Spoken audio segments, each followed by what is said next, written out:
ساری دنیا کو معلوم ہے کہ اس جنگ میں صحیح کون ہے اور غلط کون ہے. ساری دنیا کو 2 اور 2 4 کی طرح معلوم ہے یہ بات. ان دنیا کی وہ عظیم طاقتیں جو صبح و شام ہمیں تہذیب سکھاتی ہیں, ہمیں دہشت گرد کہتے ہیں, ہمیں دنیا کا امن خراب کرنے والا کہتے ہیں, بار بار ہمیں تانا دیتے ہیں کہ اسلام تلوار سے پھیلا ہے, بار بار ہمیں دہشت گرد. آپ 40-50 سالوں کی تاریخ اٹھا کے دیکھو, آپ کو پتا چلے گا کہ یہ بڑی طاقتیں کیسے دنیا کی آنکھوں میں دھول جھونکنے کی کوشش کرتی ہیں. اتنا زبردست طریقے سے جھوٹ بولا جاتا ہے, اتنا زبردست, اور ایسا پروپیگنڈا کیا جاتا ہے کہ لوگ اس جھوٹ کو سچ سمجھنا شروع کر دیتے ہیں. نبی صلی اللہ علیہ وسلم نے فرمایا تمہاری یہود سے لڑائی ہوگی, جہاد ہوگا, یہاں تک کہ کوئی یہودی اگر پتھر کے پیچھے چھپے گا تو پتھر کہے گا کہ اے مسلمان یہ یہودی ہے, اس کو قتل کر دے, یہ میرے پیچھے چھپا ہوا ہے. ہر درخت بھی گواہی دے گا, ہر پتھر بھی گواہی دے گا, الا الغرقد, سوائے غرقد درخت کے. یہودیوں کا کوئی مقدس درخت ہے جو اسرائیل میں بہت زیادہ لگاتے بھی ہیں یہ لوگ. نبی صلی اللہ علیہ وسلم نے جب یہ بات ارشاد فرمائی تو اس وقت مسلمانوں کی یہودیوں سے ایسی کسی لڑائی کا تصور بھی نہیں تھا. ایک پیش گوئی تھی جو کسی کے خواب و خیال میں بھی نہیں تھا کہ صدیوں بعد جا کے ایسا ہو سکتا ہے. اس سے بھی پتہ چلتا ہے کہ ہمارے نبی صلی اللہ علیہ وسلم کی جو پیش گوئیاں ہیں اگر وہ پوری نہیں ہوئی تو آپ ٹائم کا انتظار کریں, ایک وقت پوری ہو جائیں گی. 1300 سال تک مسلمانوں کو اس حدیث کا مطلب سمجھ میں نہیں آیا. عملی دنیا میں ایمان تو تھا سب کا کہ اللہ کے نبی نے جو فرمایا برحق ہے, کیونکہ یہودیوں سے میں نے بتایا نا لڑائی ہوئی نہیں ہے. جب مدینہ سے اور جزیرہ عرب سے ان کو نکالا گیا, یہ دنیا کے مختلف ملکوں میں جا کے آباد ہو گئے ہیں. اس کے بعد یہ ہمیشہ یا تو عیسائیوں کے زیر سایہ رہے ہیں یا مسلمانوں کے زیر سایہ رہے. ان کی لڑائی اگر ہوئی عیسائیوں سے ہوئی ہے, مسلمانوں سے ان کا کبھی ٹاکرا نہیں ہوا. لیکن پیغمبر صلی اللہ علیہ وسلم نے کیا فرمایا صحابہ سے, تقاتلون, تم لڑو گے, تم سے مراد یہ امت لڑے گی. ایک وقت آنے والا ہے اور ایسی لڑائی ہوگی, ایسی لڑائی ہوگی کہ حتی یختبی احدکم وراء الحجر, کہ پتھر اور درخت بھی یہودی کا ساتھ دینا چھوڑ دیں گے.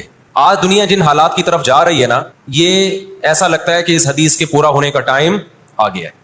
ہم جب قرآن مجید پڑھتے تھے, اب بھی پڑھتے ہیں, لیکن جب طالب علمی کے دور میں جب سمجھ کے پڑھنا سیکھا ہم نے, تو ہم جگہ جگہ قرآن میں دیکھتے تھے ضربت علیہم الذلہ, اللہ نے ان پر ذلت کو مسلط کر دیا ہے. میں بار بار کہوں یہودیوں سے ہماری مراد علی الاطلاق سارے یہودی نہیں ہے, کیونکہ میرے بیان کو لوگ شارٹ کلپ بنا کے غلط چلاتے ہیں.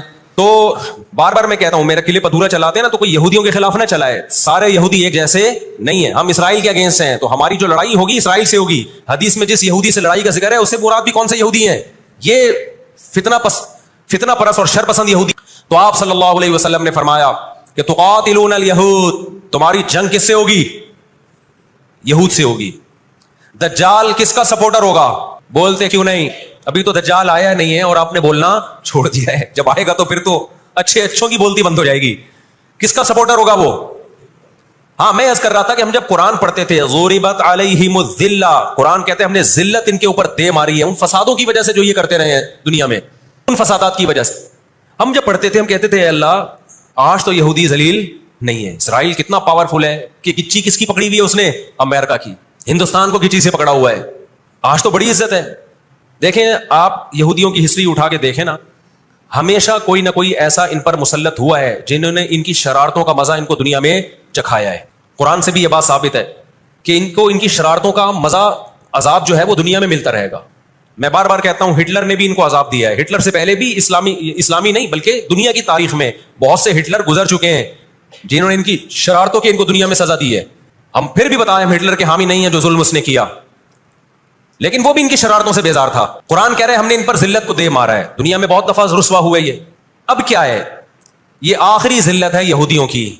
آپ کو معلوم ہونا چاہیے جب دنیا میں کسی کو بہت زیادہ ذلیل کیا جاتا ہے نا تو پہلے اس کو عزت دی جاتی ہے. کسی کے گلے میں آپ جوتوں کا ہار پہنا دو, یہ بھی ایک ذلت ہے. اور ایک طریقہ یہ 3 پیس سوٹ ٹائی میں آپ اس کو صدارت کی کرسی پہ بٹھائیں اور پھر آپ اس کو جوتوں کا ہار پہنا دیں. بتاؤ کون سی بڑی ذلت ہے؟ یہ دوسری ذلت پہلی ذلت سے بڑی ہے. پوری دنیا میں مار کھانے کے بعد نا اپنی شرارتوں کی وجہ سے آج اللہ نے ان کو ایک تھوڑی سی حکومت دی ہے. ایک چھوٹا سا کنٹری, آپ اگر اسرائیل کو نقشے میں دیکھیں گے تو کراچی بھی بڑا ہے اسرائیل سے. اتنا چھوٹا ملک اور تعداد بھی بہت تھوڑی. اللہ نے انہیں کچھ وقت پنپنے دیا ہے. اللہ نے کہا ٹھیک ہے دنیا تمہاری آخری شرارت دیکھ لے, اس کے بعد جو میری طرف سے تم پہ مار پڑنے والی ہے اس کے بعد قیامت تک تم دوبارہ اٹھنے کے قابل نہیں رہو. یہ آخری ذلت کا انتظام ہو رہا ہے یہود کا. اور جو فائنل میچ ہوتا ہے نا وہ شاندار ہی ہوتا ہے. کیا خیال ہے؟ سیمی فائنل میں اتنا لوگ دلچسپی سے نہیں دیکھتے, کوارٹر فائنل میں اتنا دلچسپی سے بولو نہیں دیکھتے, جو فائنل میچ دیکھتے ہیں. اللہ نے ان کا ظلم پوری دنیا کے سامنے نمایا. اقوام متحدہ کی 60 سے زیادہ قراردادیں ہیں جس کی اسرائیل دھجیاں اڑا چکا ہے. 60 سے زیادہ قراردادیں, 60 سے زیادہ, جس کو اسرائیل نے ماننے سے انکار کیا ہے. یونائٹڈ نیشن کی بات کر رہا ہوں میں. تو اللہ تعالیٰ ان کو تھوڑا سا پنپنے دے رہے ہیں کہ ٹھیک ہے اس دفعہ سیمی فائنل تم جیت لو, فائنل تک تو پہنچو نا تم, اس کے بعد ہوگا کیا. دیکھو آپ نے سنا ہوگا کہ لاتوں کے بت ہاتھوں سے نہیں مانتے. یہ جو اسرائیل جو کچھ کر رہا ہے نا, اس کا اصل حل مجھے بھی پتا ہے, اس کا اصل حل ہے جہاد. اس کا اصل حل کیا ہے؟ جہاد. تو آج بھی رشیا, چائنا وہ اسرائیل کے حق میں نہیں ہے. عین ممکن ہے اللہ مظلوموں کی آواز سے ایسے حالات پیدا کر دے کہ اس جنگ میں براہ راست کون کود پڑے؟ سوویت یونین کود پڑے. اور اگر سوویت یونین اس جنگ میں کود پڑا, جس کے پورے چانس لگ رہے ہیں, تو پھر یہ تیسری جنگ عظیم کی طرف معاملہ جائے گا. اور پھر دنیا میں جو تباہی ہوگی نا, تباہی ہوگی وہ میرے اور آپ کے تصور سے بھی زیادہ ہے. کیونکہ اب تلواروں سے یا صرف ہوائی جہازوں سے جنگ نہیں ہوتی, اب سب کے پاس نیوکلیئر ہتھیار ہیں, اب ایٹم بم چلیں گے. آج اگر دنیا انسانیت پہ رحم کھانا چاہتی ہے, آج اگر امریکہ, برطانیہ, جرمنی, فرانس جو دنیا کے لیڈر کہلائے جاتے ہیں, آج اگر یہ چاہتے ہیں کہ انسانیت کو تباہی سے بچائیں, جو اصل ظالم ہے نا یہودی, اس کا ہاتھ روکنا ہے, تو آج اگر یہ اسرائیل کا ہاتھ زبردستی روک لیتے ہیں تو دنیا بڑی تباہی سے بچ جائے گی. اور اگر یہ دنیا اسرائیل کا ہاتھ نہیں روکتی اور اس جنگ کو بند کرنے کی کوشش نہیں کرتی, تو بھائی جو تیسری جنگ کی طرف معاملہ جا رہے ہیں اس کے ذمہ دار یہ لوگ ہوں گے جو دنیا میں تہذیب کے ٹھیکیدار ہیں.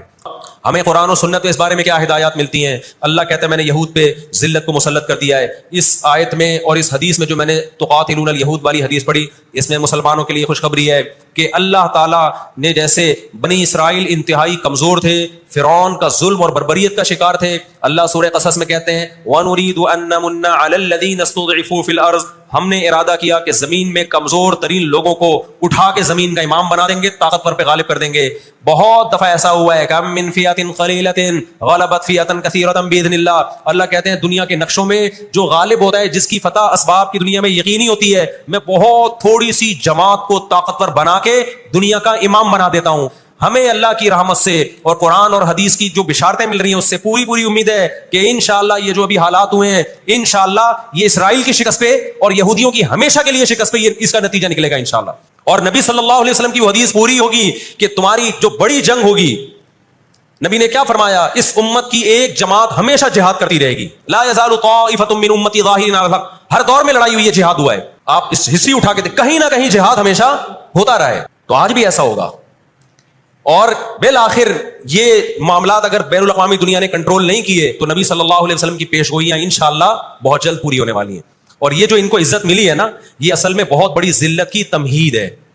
جب کسی کی بہت بڑی بےزتی کرنی ہوتی ہے تو اس کو پہلے بہت زیادہ عزت دینی پڑتی ہے. اس وقت دنیا میں دو بڑی طاقتیں ہیں جو اس وقت تیسری ورلڈ وار کی طرف دنیا کو لے کے جا رہی ہیں. آپ کو پتہ ہے پہلی جنگ عظیم میں کتنے لوگ ہلاک ہوئے, دوسری جنگ عظیم میں کتنے لوگ ہلاک ہوئے, اور اب جب تیسری جنگ عظیم ہوگی تو ہلاکتوں کا جو ریشو ہوگا, میں سمجھتا ہوں آدم علیہ السلام کے زمانے سے لے کر اب تک دنیا میں جتنی ہلاکتیں ہوئی ہیں وہ ایک طرف ترازو کے ایک پلڑے میں رکھ دیں آپ, اور یہ تیسری جنگ عظیم جو اسرائیل کی وجہ سے ہونے جا رہی ہے اس میں جو ہلاکتیں ہوں گی وہ تمام ریکارڈ توڑ دیں گی, اور اس کا ذمہ دار برطانیہ, امریکہ اور اسرائیل ہوگا. دنیا میں سب سے زیادہ تہذیب کے ٹھیکے دار سمجھے جاتے. دنیا میں دو بڑی جنگیں ہو چکی ہیں, ان دونوں بڑی جنگوں میں کہیں بھی کسی مسلمان کا نام بولو نہیں آئے گا, کہیں بھی نہیں آئے گا کہ یہ کسی فلاں مسلم کی وجہ سے ہوئی ہے یہ جنگ. اور اب تیسری جنگ عظیم کی طرح, اور یہ جنگ ہوگی, یہ ذہن میں رکھیں. قرآن نے یہ بھی واضح کر دیا کہ آپ کسی پر زبردستی نہیں کر سکتے, تلوار کی زور سے کسی کو اسلام میں داخل نہیں کر سکتے. اے اللہ ہم نے ان غیر مسلموں سے سلوک کیسا کرنا ہے یہ بھی قرآن نے بیان کر دیا. لا ينهاكم الله عن الذين لم يقاتلوكم في الدين ولم يخرجوكم من دياركم ان تبروهم, 28واں پارہ. جو بھی غیر مسلم ہے, چاہے وہ یہودی ہو, چاہے وہ عیسائی ہو, چاہے وہ ہندو ہو, سکھ ہو, بدھسٹ ہو, اللہ فرماتے ہیں اللہ تمہیں ان سے اچھے سلوک سے منع نہیں کر رہا, بلکہ اچھے سلوک کا اللہ تمہیں حکم دے رہا ہے. ہمارے نبی صلی اللہ علیہ وسلم جب کوئی یہودی بیمار ہوتا اس کی بھی عیادت کے لیے اسی طرح جایا کرتے تھے جیسے کسی مسلمان کی عیادت کے لیے جاتے. ہمارے نبی کی زوجہ ایک یہودی خاندان سے تھیں, وہ اپنے یہودی خاندان کو ہدیے دیا کرتی تھیں. ہمارے نبی صلی اللہ علیہ وسلم نے اس عمل سے انہیں منع نہیں کیا. ہماری دشمنی یہودیوں سے نہیں ہے, عیسائیوں سے نہیں ہے, ہماری دشمنی ان یہودیوں سے ہے جو اسرائیل کو سپورٹ کر رہے ہیں. آپ اگر قرآن اٹھا کے دیکھیں، اللہ تعالیٰ نے اپنے محبوب ترین پیغمبر موسیٰ کلیم اللہ وقربناہ نجیہ، جن کے بارے میں قرآن کہتا ہے وہ پیغمبر جن کو کوہ طور پہ بلا کے میں ان سے سرگوشیاں کیا کرتا تھا، اس پیغمبر کو اللہ نے اس قوم کی طرف بھیجا. کس قدر ٹینشن دی یہودیوں نے موسیٰ علیہ السلام کو. ہٹلر جو تھا نا دوسری جنگ عظیم میں تو جرمنی گیا ہوں نا، میں نے وہ قبرستان بھی دکھایا تھا یہودیوں کا. ہٹلر نے یہودیوں پہ بہت زیادہ ظلم کیا، جو بالکل غلط کیا. ہم اس ظلم کو کبھی بھی حوصلہ افزائی نہیں کرتے، دیگوں میں اٹھا کے زندہ ڈال دیا کرتا تھا. ہم اس عمل میں ہٹلر کی بالکل بھی حوصلہ افزائی نہیں کرتے، اس عمل کو اپریشیٹ نہیں کرتے. لیکن اس نے ایک تاریخی الفاظ کہے تھے، اسے پتا تھا دنیا مجھے برا کہے گی بعد میں کہ لاکھوں یہودی مار دیے میں نے. اس نے کہا میں چاہتا تھا سب کو قتل کر دیتا، ایک بھی زندہ نہ چھوڑتا، لیکن کچھ میں زندہ چھوڑ کے جا رہا ہوں تاکہ دنیا جب مجھے یاد کرے گی نا کہ یہودی ظالم تھا تو دنیا کو پتا چلے گا کہ میں نے ان کو قتل کیوں کیا. کچھ چھوڑ کے جا رہا ہوں، یہ چین سے نہیں بیٹھیں گے، دیکھنا کرتے کیا ہیں یہ. ہٹلر اگر آج زندہ ہوتا، دنیا کہتی کہ تو بندہ ٹھیک نہیں تھا لیکن بات ٹھیک کر کے گیا ہے. جیسے مشرف بندہ ٹھیک نہیں تھا لیکن بات، اس نے کہا نا دنیا کس کی زبان مانتی ہے؟ ڈنڈے کی. بات ٹھیک کر کے گیا ہے. اور میں آپ لوگوں کو بھی کہتا ہوں، آپ کا گھر بھی ایک چھوٹی سی ریاست ہے. گھر میں آپ کا روب ہوگا تو صحیح چلے گا. گھر روب نہیں ہے تو بھی دماغ سے نکال دو کہ میں محبت اور امن شانتی کے ساتھ گھر صحیح چلے گا. امن شانتی سے ہی چلتا ہے گھر. روب کا ہونا بھی کیا ہے، اس کے بغیر نہیں ہوتا گزارا. سمجھتے ہو کہ نہیں؟ تو اللہ نے آدمی کو آدمی اس لیے بنایا ہے کہ اس کا تھوڑا روب رہے گھر کے اندر. روب ختم تو گھر سے بڑی مصیبت پھر کوئی نہیں ہے. دنیا بھی اسی اصول پہ چلتی ہے. قرآن نے ان کے بارے میں کیا کہا؟ ضربت علیہم الذلہ، ہم نے ان پر ذلت کو دے مارا ہے.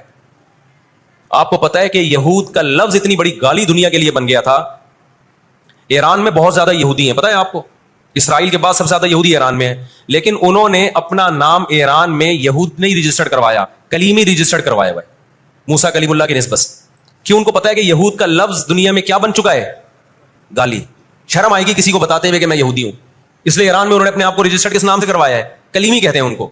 جتنا شر اور فساد اس قوم میں ہے، قرآن کہتا ہے کہ اتنا دنیا میں کسی اور قوم میں نہیں ہے. لَتَجِدَنَّ أَشَدَّ النَّاسِ عَدَاوَةً لِلَّذِينَ آمَنُوا الْيَهُودَ، اللہ کہتے ہیں تم مسلمانوں کا سب سے بڑا دشمن، دنیا کی جتنی قومیں ہیں ان میں سب سے بڑا دشمن کس کو پاؤ گے؟ یہود کو پاؤ گے.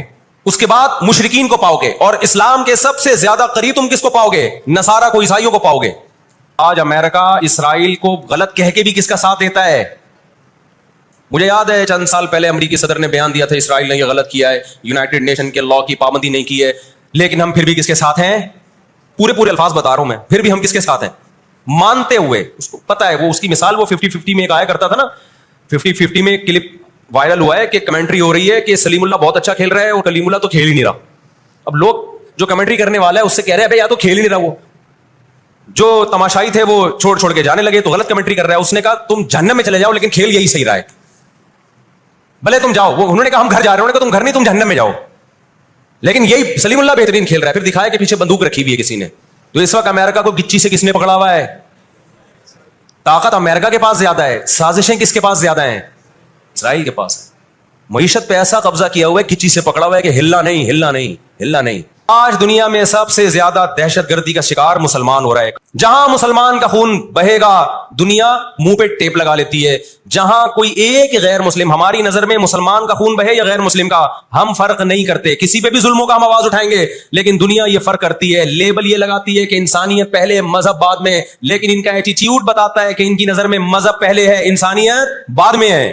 دنیا میں سب سے سستا خون مسلمان کا ہو گیا ہے.